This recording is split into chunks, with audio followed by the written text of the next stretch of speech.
There are so many times that Dexter should have been jailed, maimed, or killed. Yet somehow, he always finds a way out of every predicament. Today, we are breaking down the times that Dexter got insanely lucky, starting with the time he was able to work his way out of his own crime scene. When Dexter went to take care of Freebo, he was met with a few unexpected setbacks.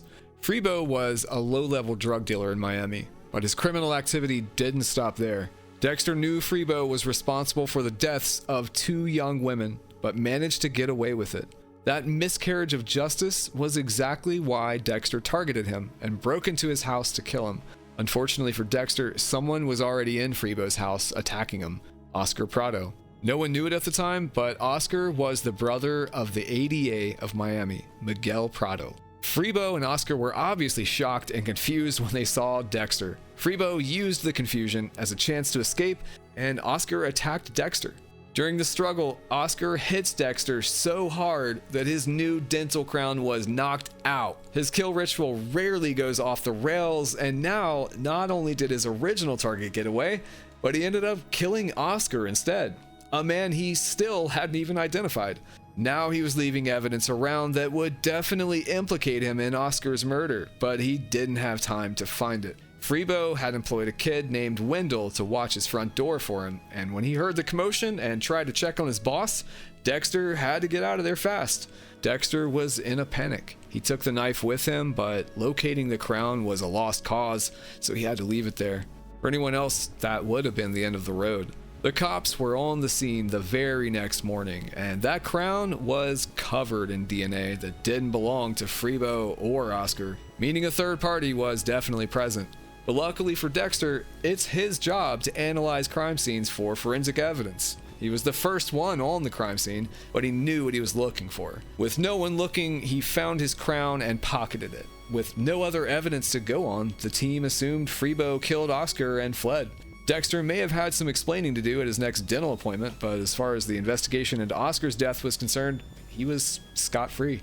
If Wendell had gotten in the house before Dexter could escape, or if Masuka managed to find the crown before Dexter did, nothing would have saved him from being investigated, and eventually his secrets would have all been exposed. But of course, this wasn't the first time Dexter was unbelievably lucky. Dexter's life never seems to get any easier. Just as the homicide department was closing the ice truck killer investigation, the skeletons in his closet were on the brink of being discovered. We know that by the beginning of season 2, deep sea divers had found the underwater burial ground Dexter had created to get rid of his victims' bodies. The sheer number of victims all being dumped in the same area immediately let authorities know that they were dealing with another serial killer, and that led them to call in the FBI. That's when Frank Lundy entered the picture, and it was only a matter of time before shit hit the fan for Dexter. He thought that, and he was absolutely correct. He was an all-star agent for the Bureau, and without quick thinking on Dexter's part, it wasn't going to be long before he discovered the identity of the Bay Harbor Butcher. With his leadership, the task force was on the fast track to solving the case. In almost no time, they knew which marina the butcher used to dock his boat by identifying the type of algae that was growing on the bags and the remaining body parts.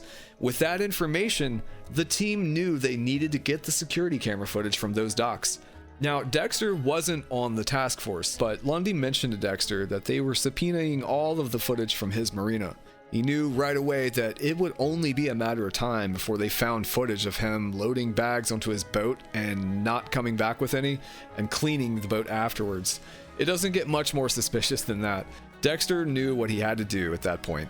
When the evidence arrived at the department, the police wasted no time. They were poring over it immediately, but there were hours and hours of footage. Eventually, they would find the parts of those tapes where Dexter was visible, and that would be that. But in the 11th hour, Dexter found saving grace. There were 2 teens in the holding room for something minor. When he saw them, Dexter created a plan. Pull the fire alarm closest to the holding room, so everyone would assume one of them did it. The entire building would still have to do a mandatory evacuation, and while they were gone, he could delete the hours of the footage that showed him using his boat to load the body bags. People were skeptical, of course. As they were leaving, Maria and Angel mentioned how the evacuation was inconvenient and even assumed that one of the kids that were brought in earlier was pulling a prank on them. But they followed the protocol anyway and exited the building. That is when Dexter entered the room where that footage was being reviewed. He was getting ready to delete it all when he heard footsteps and thought to hide behind a chair. Masuka came into the room doing a final sweep of the floor to make sure everyone was out, but the chair was just big enough to hide Dexter from. Masuka left, and that's when Dexter finally deleted all of the footage that could have incriminated. I don't know about Miami Metro, but most public spaces have security cameras, especially places that bring in potential criminals on the regular. Police stations typically have them, but Dexter's precinct must be the exception. He was able to frame a couple kids for a harmless prank and avoid Masuka's detection, tamper with evidence, and slip out before anyone even realized he wasn't accounted for. If Lundy had asked for the lab techs to go over that tape evidence a day earlier, or kept a copy for himself, if Dexter was called to cover a crime scene somewhere else that morning, or if that office chair was just a bit smaller, there is no chance Dexter would have pulled this off. Lundy's task force would later go on to discover that the Bay Harbor Butcher definitely worked for Miami Metro, and that footage of Dexter loading large, lumpy bags onto his boat at all hours of the night would have made him the prime suspect, and eventually, the only one. But without that footage, it could have been anyone with a boat, anyone who sailed in those waters. So once it was gone, that meant that Dexter could slip away without a trace yet again. And that wasn't even the luckiest break he would get during the Bay Harbor Butcher investigation. As the investigation ramped up, it was clear to everyone on the Butcher task force that the culprit could only be one of two people: Sergeant James Dokes or Dexter. Dexter's camouflage was so convincing that no one else would suspect him for years. But even with his entire routine of appearing to be a charming forensic analyst with nothing to hide, he would have been as good as caught if Dokes had turned over the slides as soon as he found them. Then again, Dokes would have been in trouble if he turned them in, so it gets messy. By the time that he did get them analyzed by a secret third party in Haiti, and the time it took to set all of that up, the FBI found the slides in the trunk of his car. Because of Dokes' recent erratic behavior, particularly his treatment of Dexter in the office when he headbutted him, he was suspended from work as an internal investigation was initiated. He already seemed unstable. He was cagey and refused to help the investigation. Then they find the slides in his car and he goes on the run without explanation. Dokes looked like the perfect perpetrator, the only one who could have logically been the Bay Harbor Butcher. The FBI, finding those slides in his car, all but ensured that the police would stop looking as closely into any other potential suspects, including Dexter. They called Dexter in to analyze and process his own blood slides, and of course he would have never incriminated himself. That piece of evidence allowed him the perfect opportunity to continue a frame job on Dokes, allowing him to clear his name and keep his father's code in one fell swoop. It would have been an uphill battle, framing Dokes and fighting him in court, but Dexter was prepared to take on that challenge, convinced that the evidence against Dokes was insurmountable. When Dokes stole the slides, avoided the FBI, and left them in his car, he basically handed Dexter a get-out-of-jail-free card. It was truly one of the luckiest things a serial killer could possibly get while being investigated. But even Dexter's luck had not yet run out. Dokes wasn't on the run for no reason. He knew he looked guilty. Thanks to his correspondence with Maria LaGuerta, he was well aware that he was on the FBI's radar. He wasn't going down without a fight. He knew that Dexter had to be the real culprit, especially after he found those blood slides in his apartment. From there, he placed a tracking device on Dexter's boat, which led him directly to the scene of the most recent crime Dexter committed, the murder of Santos Jimenez. Jimenez was one of the cartel members who participated in the death and dismemberment of Dexter's mother. He was a child, and there was no chance that Dexter was going to let him walk the streets free once he had tracked him down. He killed Jimenez, but didn't have time to dispose of the body right after as he normally would. But the area where he left the body was so remote, Dexter thought he had enough time to leave it there, show face to keep up appearances, and dispose of it the next day. He was wrong. Dokes followed him to the cabin, found out what he had hiding in those garbage bags he left, and confronted him. That was when Dexter knew he had to do something. He managed to subdue Dokes, lock him up in a cage, and keep him there while he made next steps. Like I said, Dexter didn't think killing Dokes would fit in with Harry's code, so he created Plan B, framing Dokes to look like the Butcher. The FBI already thought it was him, and as long as he was locked in a cage, he couldn't let anyone know the truth. Not even the only person who really believed in his innocence, his old friend, Lieutenant LaGuerta. Dexter busied himself staging Dokes' fingerprints on a roll of knives that just so happened to wash up on shore near the marina during the investigation. He planted seeds of doubt and distrust in the ears of their coworkers, mentioned Dokes' aggressive behavior towards him, saying that he always knew there was something off about him. Everything was working out without so much as a hiccup. It really looked like the frame job was going to work for Dexter here, even if it would have been a hassle dealing with the court case after he released Dokes or had him found by authorities.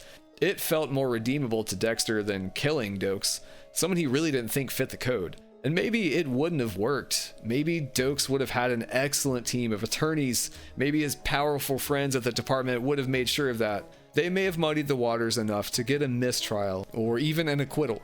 Dexter couldn't be sure, but he was willing to roll the dice. The entire situation would have thrown his entire world into turmoil. That level of investigation would have been incredibly uncomfortable for Dexter, and again, there is no guarantee that he would see success at the end of it at all.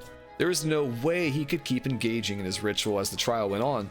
With Dokes in prison, who would he pin any new murders or disappearances on if they continued? Again, luck came in just in time. Before Dexter had to deal with any of those problems, Lila, his crazy ex-girlfriend and pretend Narcotics Anonymous sponsor, found the cabin where Dokes was trapped. If Lila was a bit less crazy, this would have been a death sentence for Dexter. Literally. If Dokes got out in time and her testimony corroborated his, Dexter would have been on the fast track to the electric chair. Instead, Lila was just as certifiably insane as she'd always seemed. Believing that she and Dexter were soulmates, she didn't want anything getting in the way of their future together, and that included Dokes implicating him in the Bay Harbor Butcher case. To keep Dexter free and earn more of his favor, Lila decided in a split moment to put an end to all of it. She heard what Dokes had to say and then decided that instead of giving him the key to the cage, she would blow the whole cabin up instead. And that's exactly what she did. When Lila killed Dokes, she got rid of all of those potential problems for Dexter. No more investigation into the Bay Harbor Butcher. No more worrying about a trial. No more worrying about the ethics around killing a relatively innocent man and breaking his code. It was all behind him. Dexter may not have wanted Dokes to die, but he wasn't torn up about it. He was free. Lila gave him the perfect way out. Of course, he later killed her, both avenging Dokes and keeping a secret safe as well. And that meant, once again, Dexter was miraculously off the hook. But how does no one notice someone working at Miami Metro under investigation taking a one-day flight to Paris and then coming back with no pictures? The FBI wrapped up the case and moved on. Dexter went back to his old ways and no one was ever the wiser. It seems like his luck just never runs out, especially because there are plenty more instances. Few of us have ever considered sitting through a hurricane, let alone riding headfirst directly into one, but after Deb died, Dexter felt pretty hopeless. He thought he was a danger to everyone around him. That inspired him to leave Miami altogether, even if it meant abandoning Hannah and his own son Harrison, who was very young at the time. With that in mind, Dexter took Deb off of life support and stole her body from the hospital. He loaded her body onto his boat and dumped it into the ocean. Around the area he left all his other victims. After he said his final goodbyes, Dexter drove his boat right into the oncoming storm, Hurricane Laura. Now, showrunner Scott Buck says he knows exactly what he's doing there. Dexter's putting his boat in the path of the hurricane, which will then allow him to escape in this way. It's mentioned in an earlier episode that he does have an emergency life raft aboard that boat, and you can look back and see he had a plan, he just didn't know what it was. But the fact of the matter is, it's pretty unlikely that someone would make it through a storm of that magnitude even on land, let alone on the waters where it was happening. But Dexter did it.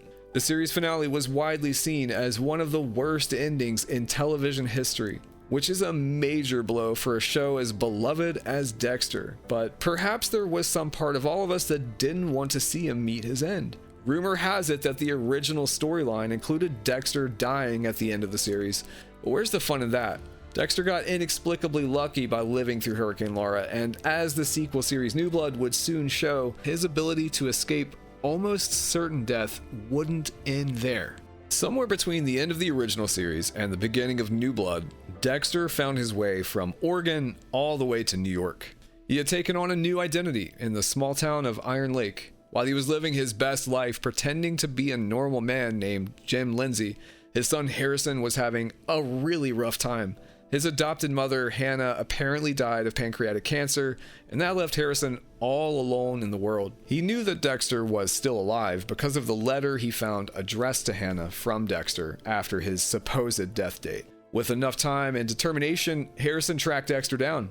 He found out that his long-lost father was hiding out in Iron Lake and broke into his house there, looking for clues and confirmation that he was on the right track. It wasn't easy to rebuild their relationship. Harrison was a sullen teenager who had lived through his birth mother being murdered, his father abandoning him, and his adopted mother passing away as well. After his time in Argentina, he was a homeless drifter who became dependent on drugs, which he eventually had to wean himself off of. And even after managing to stay alive, get off of the drugs, and find his father, Harrison's life didn't improve right away. His budding relationship with Dexter was strained, and just as he was getting situated in Iron Lake, Dexter's need to kill was making it impossible for them to stay there. To make matters worse, Dexter's then girlfriend was the chief of police in Iron Lake, and she was just about to figure out all of the pieces of the BHB puzzle. That meant Dexter was going to jail for sure, and once he was extradited to Florida, he would have to face the death penalty. But as we know, the code he lives by doesn't allow him to get caught, and his desperation to remain free was at an all-time high after Angela figured out his real name and his old stomping ground back in Miami. So when she arrested Dexter, he went along with it for a while to save face, but that wouldn't last long. As the walls started closing in on Dexter, and he realized that he couldn't smooth talk his way out of everything the way he had so many times before, he made the rash decision of luring the sergeant, Coach Logan, into a false sense of security before putting him in a headlock through the bars of his cell and demanding the keys. Dexter tried to avoid having to kill Logan. He just wanted to get to Harrison and remain out of jail, but unfortunately, Logan wasn't going to go down easily either. He refused to give Dexter the keys, choosing instead to grab his firearm and shoot blindly into the cell. Of course he missed, and in an instant, Dexter snapped his neck, killing him instantly. Dexter escaped and called Harrison, thinking they would skip town together, but his face had blood spatter all over it. He was literally caught red-faced. When Harrison saw that, he demanded to know whose blood it was, and because Dexter called him from Logan's phone, it was easy for him to put it all together. Knowing Dexter killed Logan changed Harrison's entire outlook. Before, he was comparing Dexter to Batman. Seeing his father kill an innocent man left him completely disillusioned. He shot Dexter square in the chest, choosing to kill his own father rather than letting him escape and live to kill another innocent person on his unending mission to avoid accountability for his crimes. Dexter didn't die. He was resuscitated, and after a 10-week coma, he was back like he never left.